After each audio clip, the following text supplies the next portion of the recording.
the base of the historic Chateau Frontenac, 12 teams of 2 are about to embark on the most grueling adventure of a lifetime.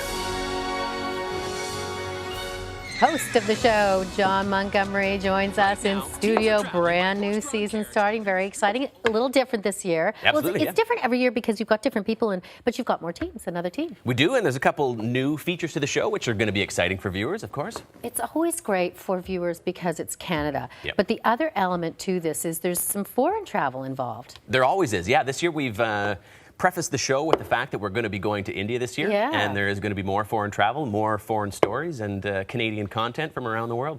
You know, with all of the teams, we had a kind of a glimpse, a preview, getting a chance to meet some of the teams. Yep. You know, you could say you're old hat at this, you've done this before, but every season is so different because the people are so different. Yeah, this year they've got some really dynamic personalities. Not that we didn't in years past, but they're really, really big personalities. I think as you cast a show and you find your legs, you find out what works well, what doesn't work well, what you want to see more of, what you want to see less of, and then you try and find people to plug into these various spots that you undoubtedly have to fill positions of on the show, because you want to try and make it as broad as possible, and so that all Canadians can find somebody that they can cheer for, gravitate towards, and identify with.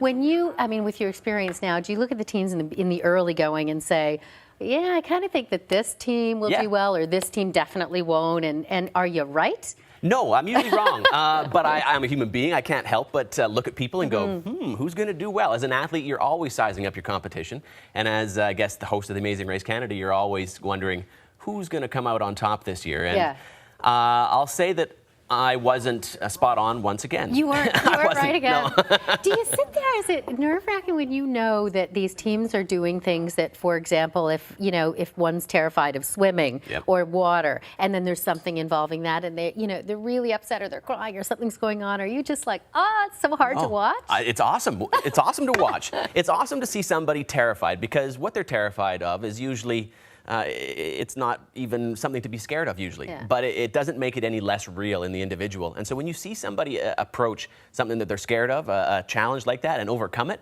that is what the show, I mean, look, those are real goosebumps. I get so excited by watching people face their fears and overcome it, because very rarely does somebody fall short. And if they do fall short, they've made great strides towards, getting there next time. It's an intense shooting season. Big time, big time. Like it's, because you don't stop, and obviously neither do the teams. This is intense for everybody. And even at some point, there's some language challenges too. Yeah, English becomes a challenge when you're pushing yourself that hard. I mean, bell to bell for 30 days without taking your foot off the gas is tough for any industry, for any job, and especially for this one when there's a lot of travel involved. You're the host, but would you ever be a competitor? I mean, maybe, would you seriously?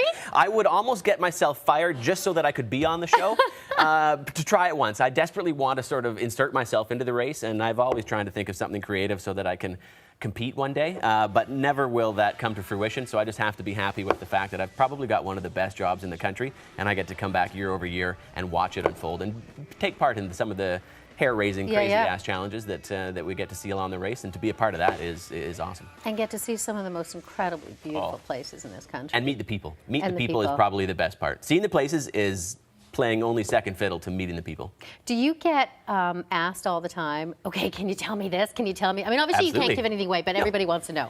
You get that question every day, all day. What can you tell me? Who wins? And I have canned, cheesy answers for all those questions now. I can tell you that Canadians win. You do? Yes, Canadians win. And a man and a woman made both of the winners. So that much science has still got us there. That's just a fact. Exciting season ahead. Thanks so much, Jon, for stopping by. My pleasure. Thanks for having me. You can catch the season premiere of The Amazing Race Canada tomorrow at 9 Eastern and Pacific on CTV. And a reminder that every Thursday we'll be talking to that week's eliminated team.